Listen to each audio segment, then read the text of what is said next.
Welcome to Flourish, the Woman in Progress. Every conversation here is an invitation back to yourself to steady your body, clarify your mind, reclaim your emotional authority, and align your spirit with the work you are placed here to do. No one drifts into greatness. A woman chooses it. It is here that we build lives that speak for themselves. I am Teresa Ford, and I believe everything beautiful within you deserves room to flourish. This is Flourish, and we are just getting started. Welcome to Flourish, the Woman in Progress. This is still you. It's still me. Learning and growing together. I love this opportunity to get to just dive into some of this really interesting and very important type of work. And this is a 4-part series. So episode 2, 3, 4, and 5 are all about healing the body. Now, here's my caveat. My version of what healing is, it's not, we don't ever have a problem after this. It's not, bling, you're fixed. It's not that. I believe the definition of healing is progress. So if we're doing better than we once were, that's healing. If we're forgiving a little more than we were before, that's healing. If we're choosing a better way to be and show up in our relationships, that's healing. If we're finding a better thought than we once had that helps us feel a little safer, that's healing. So when I say it's a healing series, we're not broken. If we didn't have contrast in our lives, we would be bored. And heaven knows we don't need to be bored. So the point of our lives is to go from what was less satisfying to what is more satisfying, to go from less freedom to more freedom. That is the process. To have maybe a lesser understanding of how to connect or feel love to a greater ability to connect and have love. To go from insecure attachment to secure attachment. Like you can see that we're having these contrasts all the time. Life is so funny like that because it will introduce things to us that is what is needed for us to learn and grow and become a greater version of ourselves, right? We're going to dive in. This episode is all about refining healing in the body. Everything starts in the body. We look in the mirror every day. There she is. There's that body.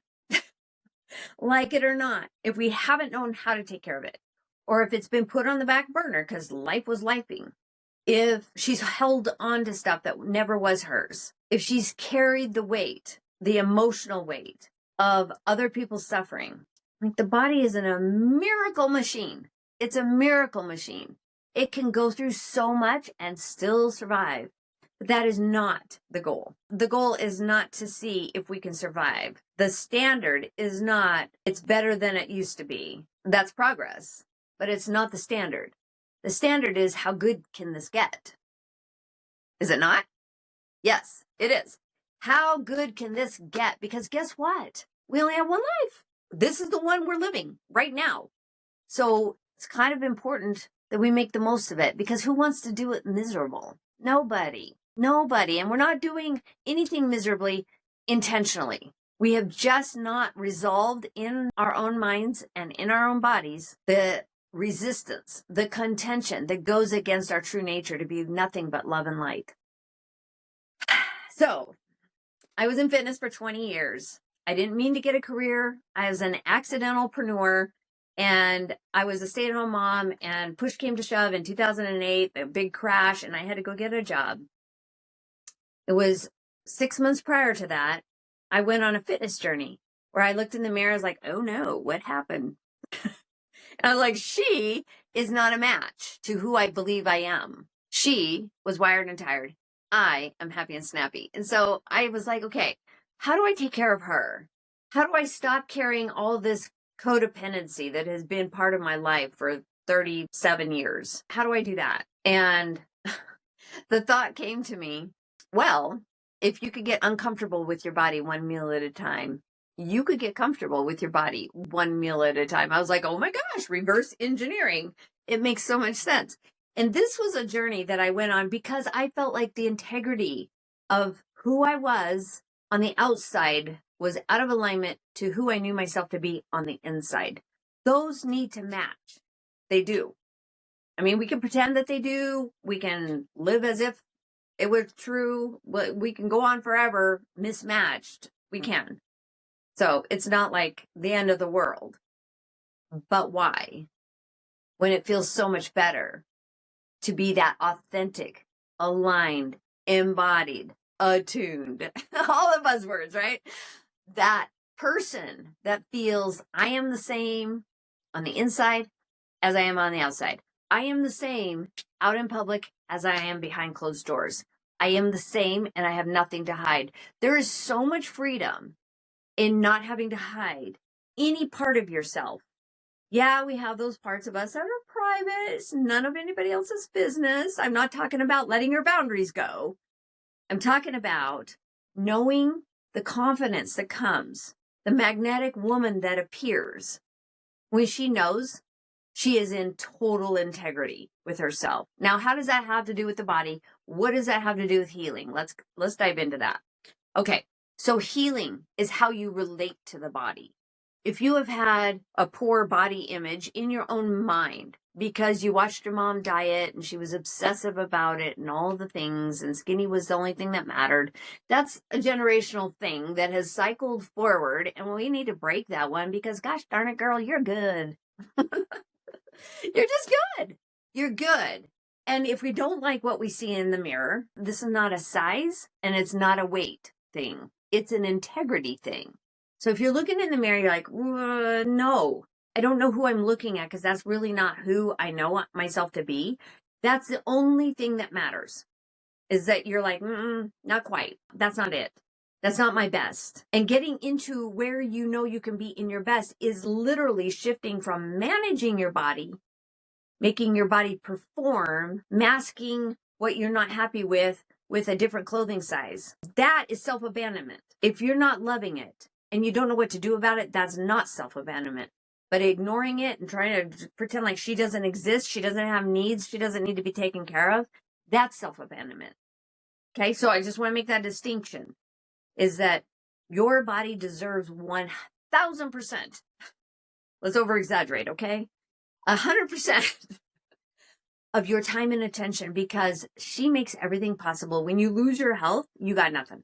So we're not just talking about illness healing. We're not just talking about dysfunction healing. We're not talking about an injury healing. We're talking about integrity. Heal the integrity, the disruption between who you are and you know yourself to be. So I love the idea of leading your body into functionality. If you are self-led, you're doing something to take care of her every day. Like I said, it's not the workout, because the workout you'll do is the workout for you. It's not the diet, the food that agrees with your body and makes it go, whew, thank you. That's the food you should be eating. It's not vegan, vegetarian, carnivore. It's none of that. It's listening to the cues that your body is giving you. It's always, always talking to you. And when it says it needs something, it is not kidding. But if it doesn't get it, it will go on. It can go through torture. It can go through suffering. It can make it through lots of poor behavior and coping strategies. It can do that. It's incredibly adaptable. We needed it to be, because we were going to live this crazy life that we didn't know we'd live. We didn't see it coming, right? We have amnesia to the true nature of who we are. If we stop pressuring ourselves to be a certain way, we should eat less. We should be better. We should look different. The should, we're not doing should, and we're not doing shouldn't, because that's not actually taking the cues from your true self and making them work for you, right? That's not working. But what we are doing is leading ourselves. We're listening and we're leading. And that is empowerment, because it's coming from you. You are entitled to inspiration and intuition. You are entitled to inspiration and listening to your intuition. If your body is hungry, it's not kidding. But the chances of it wanting junk food, that's not actually what it's asking for. It's asking for fuel. It's asking for proper energy structure. And so when you know what that looks like, you do better. When you know better, you do better. You know, we know how that works, right? But if you are disconnected from what your body needs, it leads to confusion. And confusion leads to inconsistency. And then we're looking for the new shiny penny. And we're like, ooh, there's a new diet out. Ooh, there's a new workout to do. We're still not listening. And you're still on hold. And your body still feels abandoned because you're listening to all the noise out there and not your true knowing self. She is talking to you very clearly, and listening to her is the most important thing you can do to take care of your body. So some people need yoga, some people need walking, some people need exercise, some people need weights. It doesn't really matter as long as you're being kind. You know, you need to be your own best friend. And who needs to join that wagon? Controlzilla. When she's like, okay, I'm sorry, I'll listen. What were you saying again? And she's a good friend to your body. Your body's like, well, I was saying that I was hungry and thirsty, but you were like, no, not yet. The meeting's not done. No, not yet. We can't because we have to go do X, Y, and Z. If your brain is like, no, sorry, not right now. Your body's like, oh, okay. And what does it do? It stores fat when it does that. It's stressful. Your body's needs aren't getting met. You're not taking care to say, excuse me, I'll be right back. And you go pop a couple things in your mouth that actually will matter to your body. So you're not going without. You don't have to eat large meals. You can snack. You can drink a protein shake. It's acceptable in a meeting.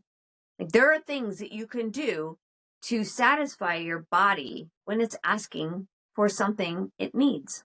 Sleep is a huge one, gigantic. Because number one, your body repairs most when it sleeps. But number two is that if you expect to stay up late and then go to bed and get up early and get more done on less sleep, you are fooling yourself.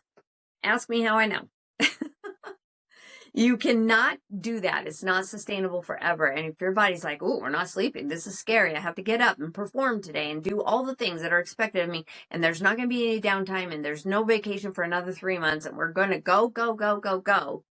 What's your body doing? It's like, oh, this is not safe. She's not listening. We're going to have to survive on fumes. Yeah. And when you're tired, your body doesn't care what you feed it. Your brain's like, I don't know. And so then it's cookie, cake, ice cream out of the freezer.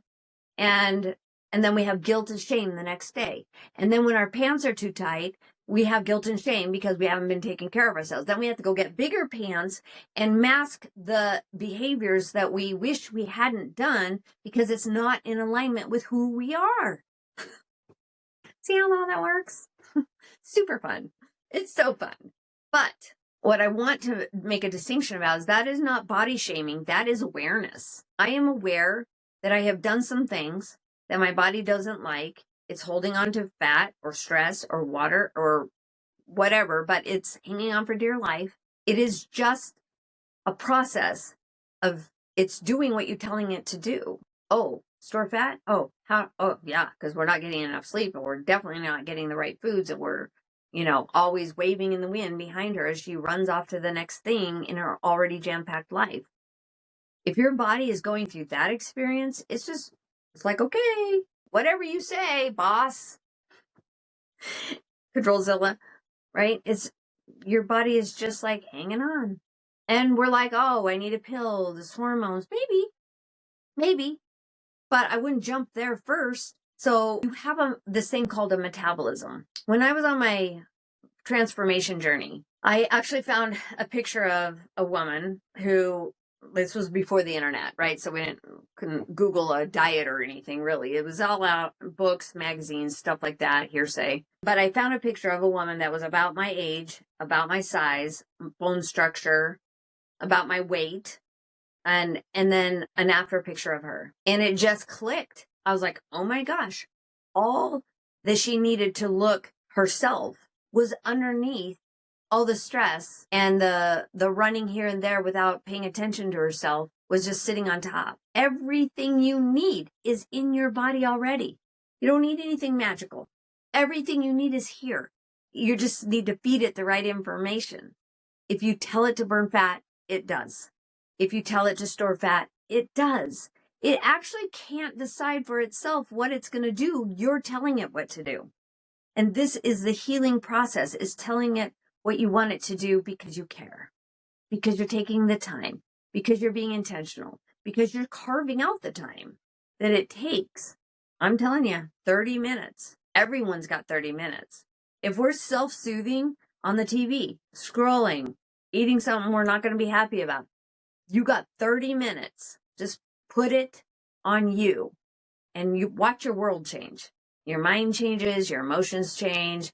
You start showing up in the world. You start walking different in the world. When I lost 8 dress sizes in 6 months, I was like, what is everybody looking at? I was like invisible up until that point. I was on the back row of all the pictures. I didn't want to be seen. I wasn't volunteering to be in front of anybody for any reason whatsoever.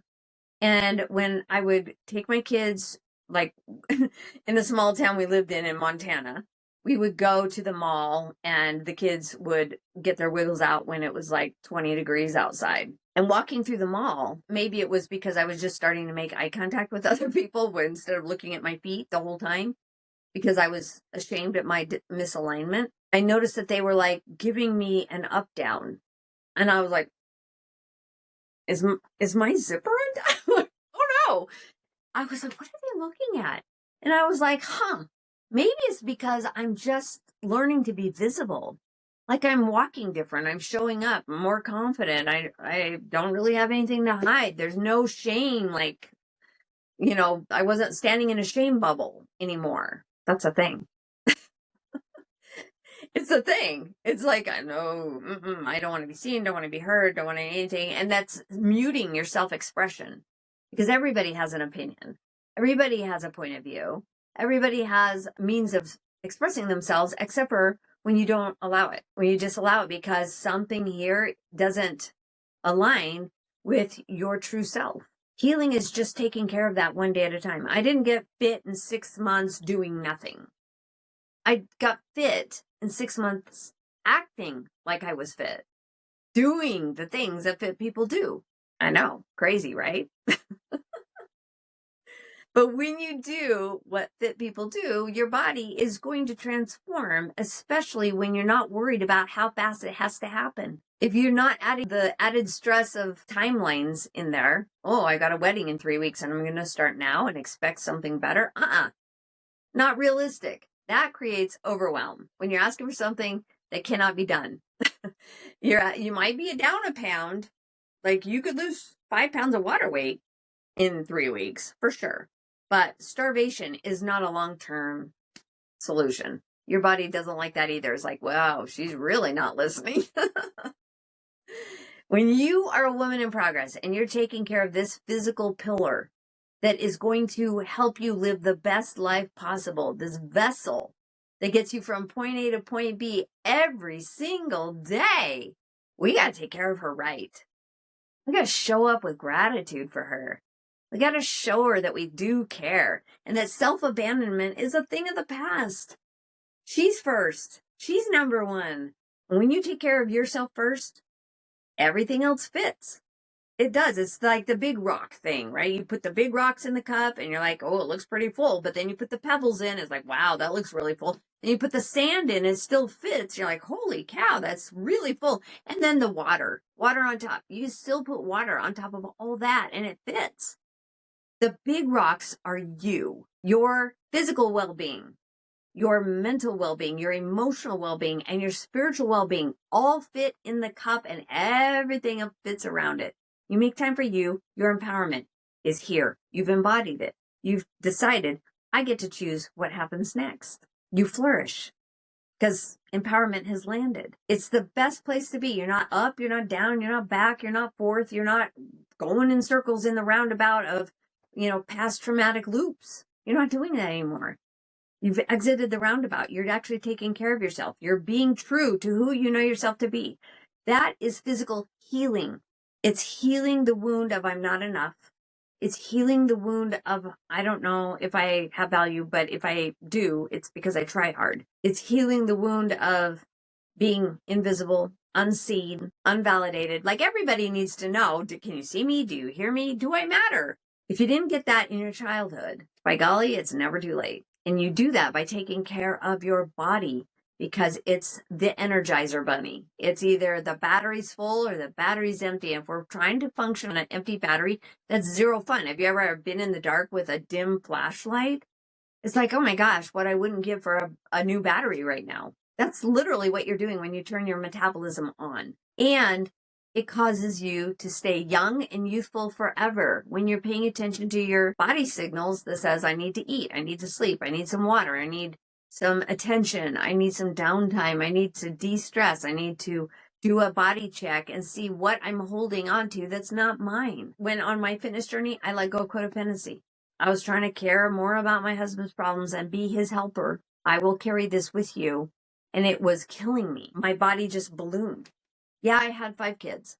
Yeah, I wasn't really doing anything exercise-wise, and I was the human garbage disposal. If my kids didn't eat their lunch, I didn't want it to go waste, so I'm like chowing down on their stuff too. It was real. But my body was also holding on to stress, and my metabolism was super slow because of it. So what I do, I just sped up my metabolism. I just fed my body the information I wanted it to do, and it followed the instructions beautifully, because everything you need is inside of you already.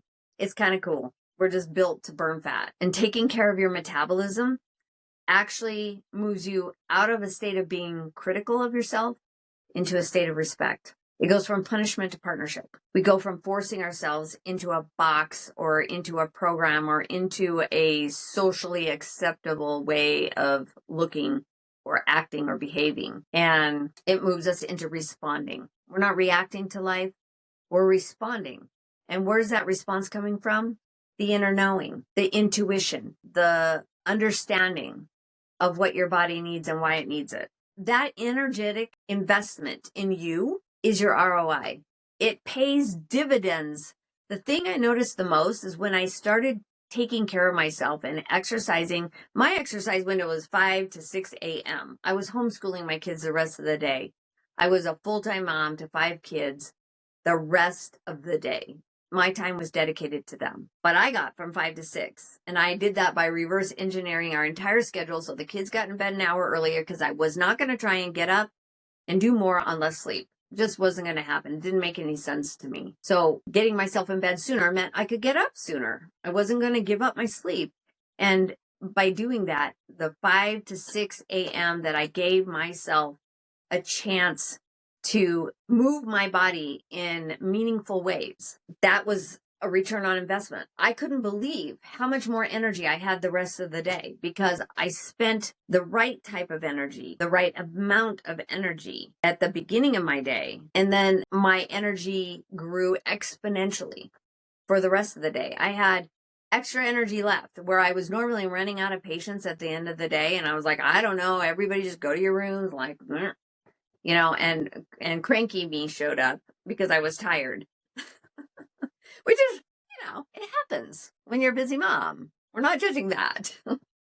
But my mood improved dramatically when I was finding time for me, because I think part of the crankiness is like, oh my gosh, there's never time for me. When am I going to get my time? And oftentimes we take our time in the evenings after the kids go to bed and we watch TV or we scroll on our phone, or maybe we read a book, maybe we're being productive, but we're not taking care of the energetic ROI, the return on investment that pays such big dividends that it actually helps us sustain that metabolic energy for the rest of our lives. It's incredible. So when we move in ways that give back, when we eat in ways that stabilize, when we rest in ways that restore us, everything changes. I'm living proof. Ask me how I know. And if I can help you on your journey to pay attention to your body and heal it, meaning change the behaviors, change the mindset about your body, change the mindset about how hard exercise is and how hard a diet is. And like, none of that's true. It's not hard. It'll be the easiest thing you do, is taking care of your body when you have the answers to the test. So if I can help you with that, let me know. Otherwise, I would love to hear your stories of success. I was here and now I'm not. I am a woman in progress. I took the bull by the horns and I figured out what my body was asking for and I gave it to her. Like, I want to hear your self-care stories, because We all learn from one another. It's definitely not my story that's unique or in any way. But if I can describe this in a way and tell you a story where you can see yourself, then it lands. And then you can go take care of yourself. Do better. Be the woman in progress. Heal yourself. I've always held that mantra very true, is like, doctor, heal thyself. You do have the answers to the test. They are within you. And when you listen, everything gets better and you flourish. That's the point. Okay, I will see you in the next episode. Flourish is the voice of a larger movement, the empowered woman's journey to freedom, a rising collective of women who design their lifestyles with intention, lead with conviction, and know that the legacy they leave is shaped by the standards they hold today. You are the woman in progress. So stand tall in your authority. And when you lead yourself well, it changes the trajectory of generations. That is the point. If something stirred within you, don't ignore it. Explore it, follow it, expand from it. It's who we are, it's how we live, it's what we do. And I'll see you next time on Flourish.